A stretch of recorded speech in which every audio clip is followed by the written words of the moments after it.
Hello listeners and viewers, Vinod Kumar Garg. मेरी पिछली 2 video में हम डिस्कस कर रहे थे मुथूट फाइनेंस को और गोल्ड लोन फाइनेंस कंपनीज को, जिनको मैं कह रहा था कि ये एफएमसीएफ है, फास्ट मूविंग कंज्यूमर फाइनेंस है। आज इस कड़ी को मैं कंक्लूड करता हूँ आपके सामने। तो बेसिकली इसमें 3-4 चीज़ें हम देखेंगे। पहले मैनेजमेंट की बात अगर करें तो मैनेजमेंट की स्ट्रेटजी क्या है।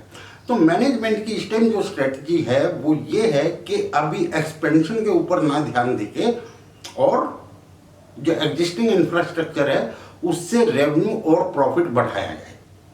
और मैनेजमेंट की इस टाइम साइकोलॉजी क्या है? मैनेजमेंट की साइकोलॉजी ये है कि मैनेजमेंट भी समझ रहा है इस टाइम जो कस्टमर बेस है, जो लोन टेकर है, वो due to Covid, due to lockdown and due to other reasons, तो एक फाइनेंशियल एक डिस्ट्रेस के अंदर बहुत सारे लोग हैं और मैनेजमेंट जो है उनको टारगेट कर रहा है। और उनको टारगेट कैसे कर रहा है? आपने अगर नोटिस किया हो तो एड स्पेंड या एड अपीयरेंस बहुत ज़्यादा बढ़ा हुआ है टीवीज के ऊपर, सोशल मीडिया के ऊपर और एफएम रेडियोज के ऊपर। तो कंपनी अपना कोई भी जो एवेन्यू है वो मतलब अनटैप्ड नहीं छोड़ रही है। कंपनी ज़्यादा से ज़्यादा इस टाइम जो है अपने पास कस्टमर लाना चाह रही है। इस चीज़ को आप नोटिस करोगे। दूसरा, इसी कड़ी में मैं यहाँ एक चीज़ और बता दूं कि मैं इसको एफएमसीएफ क्यों कह रहा हूँ। हम इसको चेक करने के लिए थोड़ा सा 1-2 ब्रांचेज में भी हमने विजिट करी, तो वहाँ हमने कुछ बेसिक चीज़ें जानने की कोशिश करी, तो वो मैं आपसे शेयर कर रहा हूँ। वो बेसिक चीज़ें ये हैं कि कंपनी जो है वो आमतौर से 1 साल का लोन देती है, मैक्सिमम फॉर 1 ईयर। दूसरी चीज़, कंपनी कोई कंपाउंडिंग नहीं करती, लेकिन इंटरेस्ट जो कलेक्शन है वो मंथली बेसिस पे करती है। और मंथली बेसिस का मतलब 30 दिन का इंटरेस्ट साइकिल है और 3 दिन उसको ग्रेस के दे दिए जाते हैं। तो तीसरी चीज़ हमें ये पता लगी कि मैक्सिमम जो कस्टमर है वो या मैक्सिमम जो लोन है वो 5 से 6 महीने के अंदर वापस भी आ जाता है।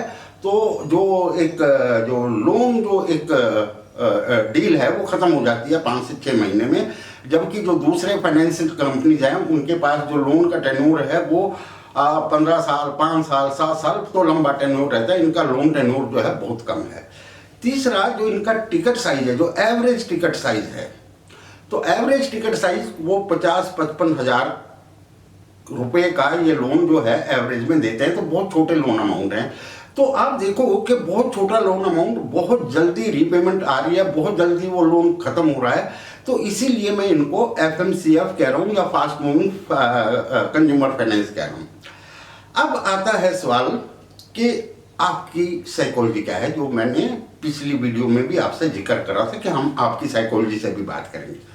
देखिए दोस्तों, आपने नोटिस किया होगा कि शेयर प्राइस मार्च में जो इसने लो बनाए थे कुछ 475 या 480 के, वहां से ये 10-12 दिन पहले 1200 तक का काम कर गया, 1280 तक का काम कर गया। तो बड़ी स्पीड से बाजार मतलब जो है ये शेयर जो है ऊपर आया है। अब यहाँ जो है मेरे सामने एक सवाल आता है, या आपने भी ये सवाल आपके दिमाग में आ गया होगा पक्की तौर से, मुझे पता है कि 500 में नहीं लिया, 1000 में या 1100 में कैसे ले लें। यस, यही एक गलती है जो कि आम इन्वेस्टर करता है। Listeners and viewers, share price अपनी ट्रेजेक्ट्री चेंज करता है, ठीक है। और जब ट्रेजेक्ट्री चेंज करता है तो उसके नीचे जाने के चांसेस कम हो जाते हैं, और वो क्योंकि नए ट्रेजेक्ट्री के अंदर एंटर हो जाता है तो ऊपर जाने के चांसेस बढ़ जाते हैं। तो यहाँ भी कुछ ऐसा ही होता हुआ दिख रहा है। और ये बात मैं ऐसे अपने आप से नहीं कह रहा, मेरे पास सैकड़ों कंपनीज के एग्जाम्पल हैं जहाँ शेयर ने सपोज 500 रुपये से 1000 रुपया होने में 5 साल लगाए या 4 साल लगाए, लेकिन 1000 से 2000 होने में उसने बहुत कम टाइम लगाया, 6 से 8 महीने, साल भर लगाया। तो ये एक इन्वेस्टर साइकोलॉजी है। आपको इस साइकोलॉजी से बाहर निकलना पड़ेगा अगर आपने किसी भी शेयर के अंदर कुछ अच्छे रिटर्न लेने हैं। तो ये मैं आपकी साइकोलॉजी की बात कर रहा था, ठीक है। अब स्टॉक मार्केट क्या देख रहा है? स्टॉक मार्केट देख रहा है, देखो मैं एक चीज बता दूं, ये बात मेरी ध्यान रखना, केवल इस कंपनी के केस में नहीं, हर कंपनी के केस में, कि nobody is smarter than market और market is smarter than anybody. तो जो स्टॉक मार्केट्स हैं वो चीज़ों को बहुत जल्दी मतलब जो है पकड़ती हैं और उस पर रिएक्ट करती हैं। इसीलिए आपने देखा कि स्टॉक मार्केट के अंदर जहां बजाज फाइनेंस जैसा जो शेयर है वो अभी तक अपने लो प्राइस से 50% ऊपर ही आया है, लेकिन मुथूट फाइनेंस अपने 52 वीक लो से ना केवल 52 वीक हाई क्रॉस करा बल्कि एक नए ऑल टाइम हाई लगाए हैं। तो मार्केट जो है स्मार्ट है, market is smarter than anybody. तो इस चीज का आप ध्यान रखिएगा। अब इसके अंदर ग्रोथ ड्राइवर क्या है या शेयर प्राइस के लिए ग्रोथ कैसे आएगी, तो उसके लिए मैं अगर कुछ चीजें आपसे डिस्कस करूं तो एक तो जो इनका जो गोल्ड लोन पर ब्रांच है वो बढ़ता जा रहा है। दूसरा, गोल्ड प्राइसेस बढ़ने से जो गोल्ड टेकिंग कैपेसिटी है वो बढ़ रही है। तीसरा, जो शेयर होल्डिंग पैटर्न अगर आप देखो तो इस कंपनी के केवल 3.74% शेयर ही फ्री फ्लोट हैं या ट्रेडेबल हैं, क्योंकि मेजोरिटी ऑफ शेयर मतलब 74 के आसपास परसेंटेज जो है मैनेजमेंट के पास है, बाकी क्यूमुलेटिवली म्यूचुअल फंड्स, DIIs वगैरह उन सब के पास है। तो जो मार्केट के जो ट्रेडेबल शेयर हैं वो बहुत कम है, क्योंकि शेयर की डिमांड रहेगी, क्योंकि शेयर के अंदर एक ग्रोथ दिख रही है, प्रोस्पेक्ट अच्छे दिख रहे हैं, तो शेयर की डिमांड रहेगी और मार्केट के अंदर उतनी सप्लाई नहीं होगी शेयर की, तो ये एक बड़ी ड्राइविंग फोर्स बनेगा। प्रोजेक्शन की अगर मैं बात करूं तो जो पिछले साल से इस साल के जो रिजल्ट अगर हम एनालाइज करें तो वहां से तो ये साल बड़ा चैलेंजिंग है, हर कंपनी के लिए चैलेंजिंग है, चाहे वो फाइनेंशियल है, चाहे मैन्युफैक्चरिंग है, तो कोई भी कंपनी। लेकिन इनके लिए, गोल्ड फाइनेंस कंपनीज के लिए मैं समझता हूँ जो एनवायरनमेंट है वो बिजनेस फ्रेंडली हो गया है, क्योंकि लोगों की जो फाइनेंशियल नीड्स हैं वो बढ़ गई हैं और इन्होंने अपने लोन को इतना इजी बना दिया है कि आप विद इन एन आवर आप ब्रांच में जाओ और लोन आपके अकाउंट में क्रेडिट हो जाता है। कोई डॉक्यूमेंटेशन, लीस्ट डॉक्यूमेंटेशन पे ये लोन दे रहे हैं। तो इस वजह से जो इनकी ग्रोथ है वो निकल के आएगी।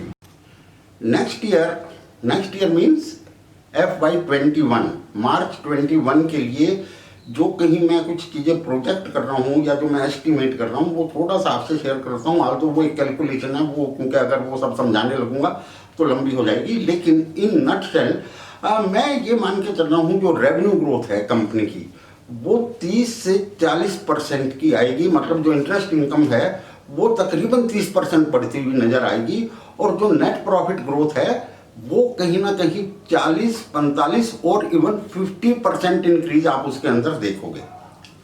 और वो सब चीज़ें अर्निंग पर शेयर जो है उसके ऊपर एक पॉजिटिव इफेक्ट आएगा और अर्निंग पर शेयर जैसी ही बढ़ेगी तो मतलब जो आप समझ सकते हो कि शेयर प्राइस के ऊपर क्या फर्क आएगा।